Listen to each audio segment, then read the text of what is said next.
Hey game gardeners, I'm talking to you today about planting a Corona Victory garden right now in the height of the summer so that you're prepared with some food in a potential second wave. Though, as this article notates, in the US anyway, if the first wave doesn't end, we'll just kind of have a lot more of what's happening now. But I digress. So let's see here.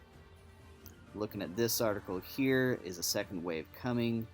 Looking at how things went with the 1918, there were multiple waves, and it was mostly bad in the summer.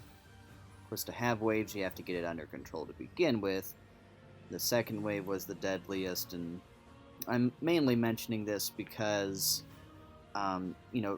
back in March, the food supplies were really impacted, and it was hard for even us to get flour, and a lot of our goofy healthy food was not it was spared because people didn't want to eat it, but it was still hard to get everything you wanted and needed, so it will be good to have a fall crop.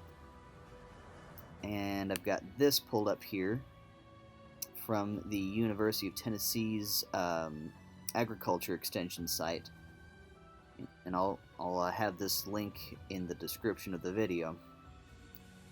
But it tells you to select which varieties you're going to plant carefully and plant at the proper time.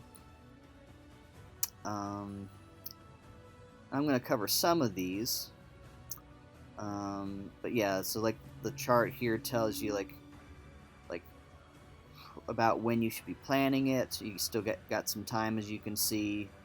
And if you plant how much, you'll get how much food, right? Okay, so let's get into it. Squash. If you've never grown squash, you don't know just how much food squash makes. You might get sick of all the squash. I'm already getting some in there, see? But you can make it lots of ways. You can boil it, you can fry it. I like it sauteed personally. Third item is okra. This here is a nice red okra, I believe. They make little okralets about every day once they get tall. If you don't pick them kind of quick, they get turning into these huge Craya's knife spikes. That's what Glad calls them. But yeah, they make lots of food also, and they're real easy to take care of. Chives are great too. You can see that they get real tall and big. They make lots of them, and we've just been cutting off the ends of them and eating them. Yeah, this one I pinched back a whole bunch. Look how big its flowers got. Yeah. So I think I really by pinching it off and eating it, I think it made it where that thing got really big. Mm-hmm. Bigger than the other ones, because the other ones had more stuff, but he doesn't. That's right. By himself. Righto, Glad. Yeah. I thought that one was cool. I like how that video like that. Mm-hmm. I don't know. Lettuce can get expensive at the store, and every now and then there's a salmonella outbreak or something that's caused by runoff from factory farming. But if you grow your own, you don't have to worry about that. And they're really easy to grow. They're a little sensitive, but if you take care of them just a little bit, you can just keep picking off of them and eating them.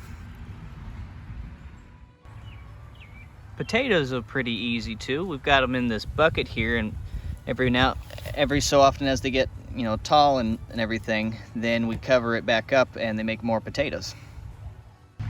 If you've got a good patch of violets, they're edible and keep growing back and popping up everywhere, so cultivate that patch if they're growing out in your yard. And they're Show them the chickweed. the chickweed. Where's the chickweed, Glad? Okay, so look over there. And chickweed grows wild too, but we've planted this stuff, and it's real full of vitamins and nutrients, and you can pick it wild if you know what you're looking at. Dandelion is also really great to throw in a salad or just kind of stir fry up in some greens or whatever.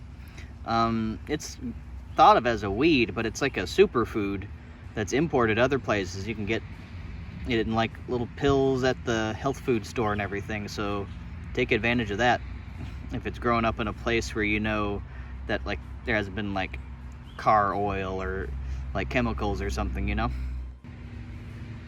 If you like it spicy, peppers are a really great way to go.